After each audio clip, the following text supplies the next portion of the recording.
Malcolm X called him the greatest black man who ever walked the African continent.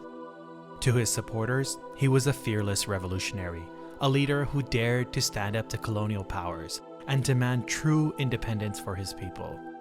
But to his enemies, both within and outside of Congo, he was a threat that needed to be eliminated.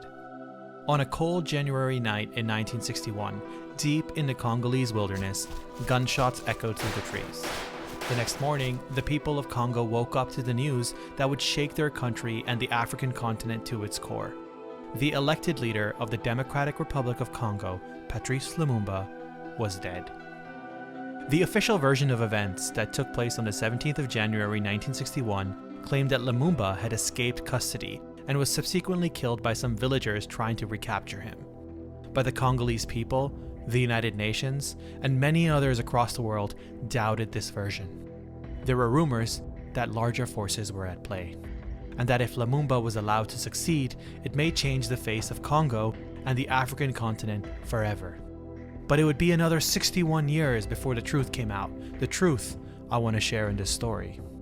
Unlike many other conspiracy theories about mysterious disappearance of famous personalities, riddled in speculation, assumptions, unverified claims, this story is different. The death of Patrice Lumumba was not an accident, nor a consequence of some villagers trying to make a few dollars. So let me show you how, why, and who murdered Congo's first prime minister. This is the story of who killed Patrice Lumumba. This is Leopold II, the King of Belgium.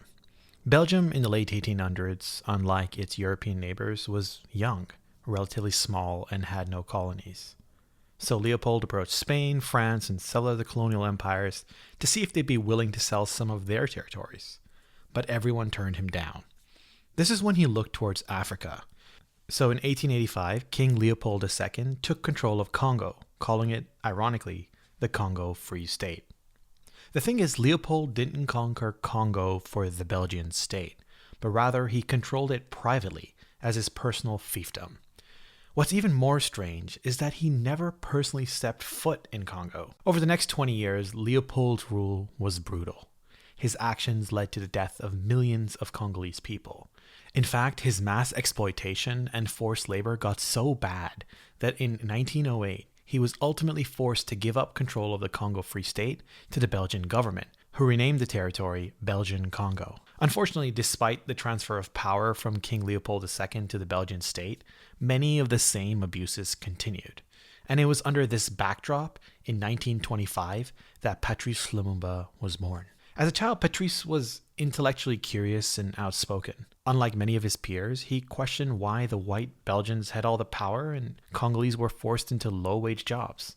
He was a strong reader and writer, an unusual trait for Congolese children in the early 1900s. So during this time in Belgian Congo, the ruling whites had a policy of no elites, no problem. Unlike the British and French, who developed local elites to help administer their colonies, the Belgians deliberately kept Congolese people uneducated, politically powerless to maintain complete European control. The Belgian colonial administration limited Congolese people to primary education and restricted the establishment of universities. Local Congolese were never allowed to hold meaningful government positions and had no representation in the colonial administration. Even lower administrative positions were reserved exclusively for Europeans. This was true even in the military, or the force publique as it was called. In 1944, Patrice moved to Stanleyville to work as a postal clerk. On the side, he took corresponding courses in French and studied the works of Karl Marx, Jean-Jacques Rousseau, and other anti-colonial thinkers. He wrote poetry, essays, journalistic articles, and was an exceptional and powerful speaker. Even Lumumba's biggest adversaries conceded that Lumumba's oration skills were a level above the rest. It's important to note that Lumumba, during his early days in Stanleyville,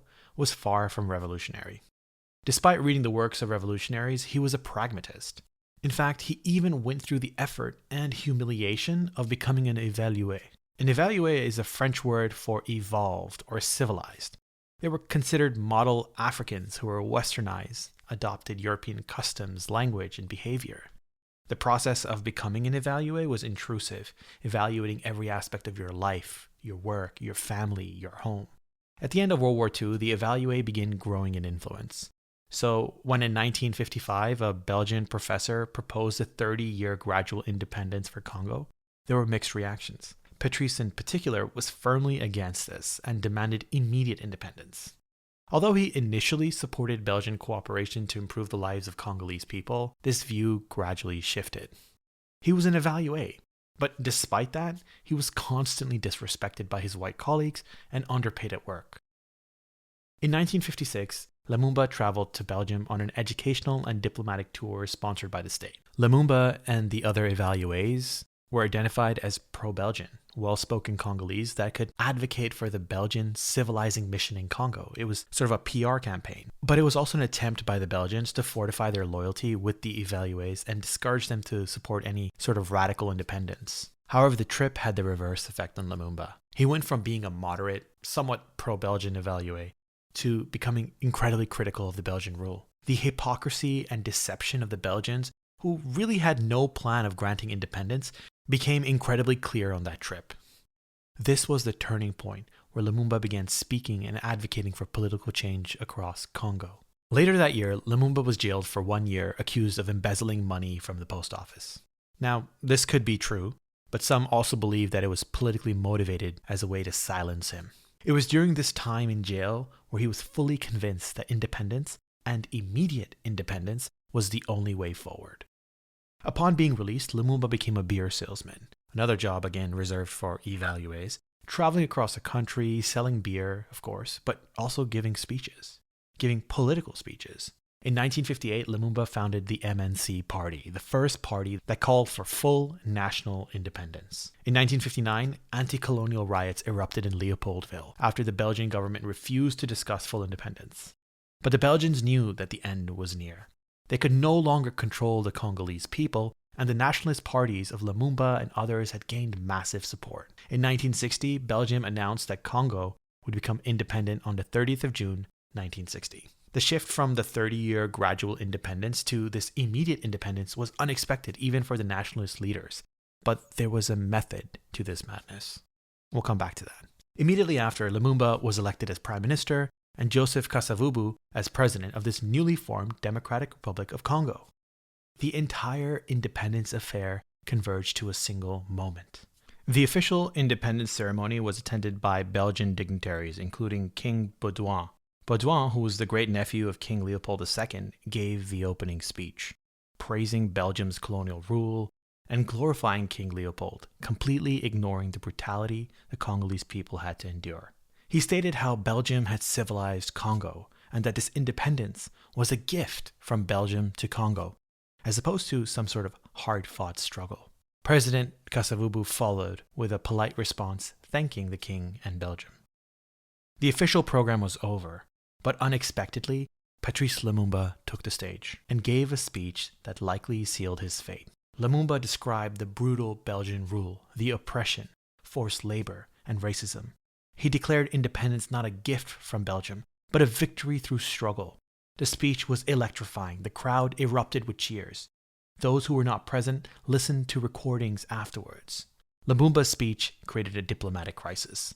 The Belgians were not happy. The rapid granting of independence was likely a move by the Belgians to set up Congo for failure.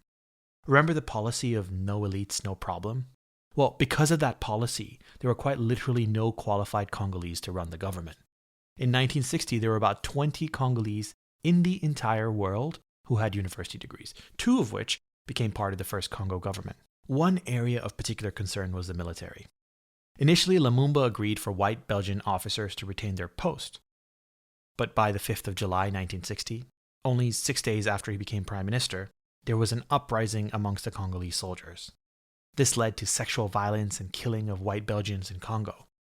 In response, the Belgian government, without the approval of the Congolese government, deployed troops in Congo, further exacerbating the issue and violating the sovereignty of this new nation. Now, there was no doubt that these atrocities occurred against the white Belgians, but the propaganda that followed really gave the Belgian government the support from the public that they needed to continue their actions. To further complicate the issue, the mineral-rich province of Katanga, with the help of Belgium, had seceded from Congo. Although there was a tribal component to the secession, it was largely driven by the economic interests of Belgium, or more specifically, a Belgian mining company called UMHK. UMHK, extracting copper, cobalt, zinc, uranium, and tin from Katanga, made up nearly 50% of the market capitalization of the Brussels Stock Exchange. It was notoriously the company that provided much of the uranium for the Manhattan Project to create the atomic bomb in the 1940s. So naturally, after the independence, Belgians wanted to ensure that they retained access to the rich minerals in this province. As a result, the Belgian government secretly, or not so secretly, supported Dushanbe as the leader of the Katanga province by providing him with money and military resources. So the two issues facing the Congo's young prime minister was the uprising against the white Belgians and the secession of Katanga. Lumumba and his party have always pushed for Congolese unity, and were determined that Katanga remain within the national fold of Congo. The Secretary General of the United Nations in the 1960s was the Swedish politician Dag Hammarskjöld. Lumumba reached out to Hammarskjöld for some support, who responded by mobilizing one of the largest peacekeeping missions in UN's history, by sending troops mostly from African countries to stabilize Congo and replaced the Belgian officers. Meanwhile, Lumumba dismissed all white Belgian troops in the Force Publique in fear that ultimately their loyalties lied with the Belgians and not with the new Congolese government. It was at this point that Lumumba appointed his longtime friend and private secretary, Joseph Mobutu, as his chief of army staff. Hammarskjöld and Lumumba didn't always see eye to eye. Lumumba, in his naivete, hoped that the UN troops would enter Katanga and prevent the secession. But the UN did not have a mandate to involve itself in what deemed to be domestic matters. Perhaps his decision was short-sighted from the UN because the issue of Katanga was far from just a domestic issue. Hammarskjöld, for what it's worth, was a man of integrity and wanted to ensure that the African countries achieved true independence instead of falling under the influence of either Americans or the Soviets. This was the 1960s, so the Cold War was in full swing. The only connection between Lumumba and the communists was the Belgian Communist Party, who were anti-colonialists. But Lumumba was very clear. He had no interest in communism. He was just anti-colonialist, an African nationalist, and even anti-communist. But despite these statements, the United States were seeing Soviet ghosts everywhere. The US officials used the flimsiest evidence to support claims and conspiracy theories that Lumumba was about to give up his mineral and resource-rich country to the Soviets. This was not only an absurd theory, it was proven false when the Soviet Union collapsed and many of their archives were made public. Anyway, back to the 1960s. Lumumba, after failing to achieve his objective in convincing the UN to intervene in Katanga, is determined to visit them directly in person in New York. The UN representative in Congo, Ralph Bunche, reached out to the US State Department to request a US airplane to transport Lumumba. The State Department replies to Bunche stating, "Force Lumumba to take a Soviet plane so his true colors are revealed." In the end, Lumumba takes a British plane to the UN. It was clear at this point that the US, and actually the Soviets too, saw Lumumba as someone who couldn't be controlled. He was most likely going to act independently. So the US was hellbent on making him an enemy. Lumumba's trip to the UN was in vain. He failed to convince the UN or the US in sending any troops into Katanga to prevent the secession. So Lumumba did what the US had hoped he would always do. He threatened to go to the Soviets. And this was the day that he signed his death warrant. This statement set off a series of plots in Washington to assassinate Lumumba. One of those assassination plots involved poisoning Lumumba's food or toothpaste, but these plans were never realized because Lumumba was ousted from government through a CIA-backed military coup led by Lumumba's friend and chief of army staff, Joseph Mobutu. Mobutu was mostly a background character in this new Congo, but recently Mobutu had become close to the CIA station chief, Larry Delvin, who was bribing and funding Mobutu in exchange for putting Lumumba under house arrest. In late November 1960, Lumumba escaped house arrest. He hides in the back of his car with his servants and slips past the troops guarding his house. He tries to make it back to his political stronghold in Stanleyville, but is caught on the way with the help of the CIA. Lumumba is thrown into military prison. In the United States, John F. Kennedy had just won the election. The Eisenhower administration was on its way out. Many in the US administration feared, with good reason, that Kennedy might have a more pro-Lumumba policy. Some of Kennedy's advisors wanted to figure out a solution where Lumumba would be freed from prison and somehow return as Prime Minister of Congo. This was known to Larry Delvin, the CIA station chief in Congo, and Joseph Mobutu. Lumumba was clearly still the most popular and charismatic leader in Congo, and Mobutu knew he had to do something about it. So Mobutu went to Delvin and told him that he'll be sending Lumumba to his death. Delvin would keep this information a secret from Washington. He knew that if the Kennedy administration were alerted of this plan, they would likely intervene. On January 17, 1961, Lumumba was put on a plane. The plane landed in the one place on Earth that wanted Lumumba dead more than any other,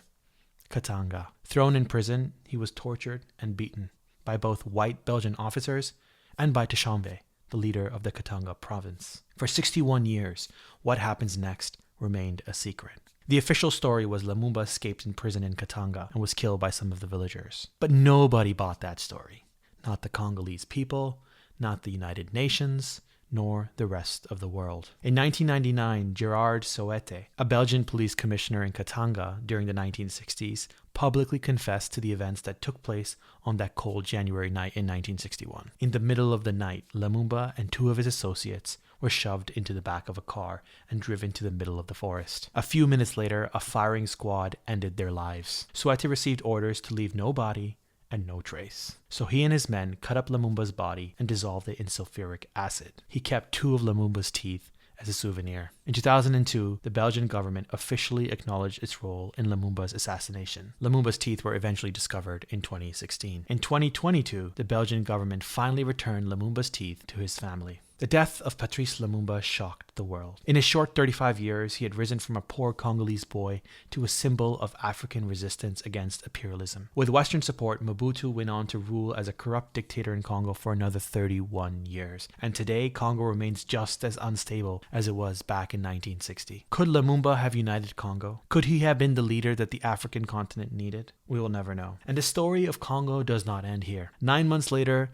UN Secretary General Dag Hammarskjöld, who was a strong proponent of true African independence, died in a mysterious plane crash en route to Congo. The fact that Congo holds 50% of the world's cobalt puts it at the center of conflict to this very day. The story does not end here, so neither will I. Make sure you subscribe and continue on this journey where we go back to reinterpret the past, whether it's a person, an event, an idea. And although Lumumba was killed, the struggle he represented and embodied will live on.